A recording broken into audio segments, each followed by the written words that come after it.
រាត្រីនៅហុងកុងច័ន្ទពេញលើមេឃតារារាំងពីពុសធារីអាកាំងក៏រងាញោមញ័រកាយនាសមន្តទឹងរលងបបគួរលើជលសានាំឲ្យចិនរិនទុក្ខាស្រមៃនឹកដល់ភក្ត្រានឹងវាចាធំសារមអូនកងអើ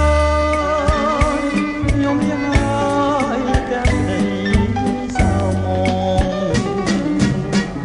តែខ្ញុំសូមផ្ញើបណ្ដាំនឹងនាងផងអាគុំលឿនណាបន្ទិញទៀនខ្ញុំឃ្លាទៅចិនគួចនឹងខ្សែស្ដាយមិនចង់គ្លៀងឃ្លាតពីកាយមិនចង់ឆ្ងា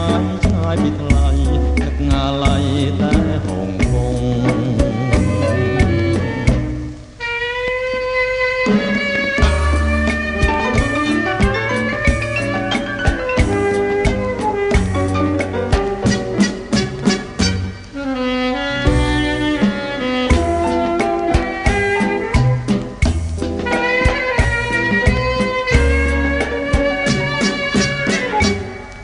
តែងទៀនខ្ញុំឃ្លាត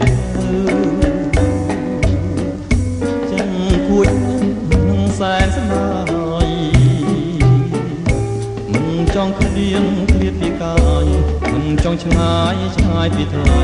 នឹកងាឡៃតែហង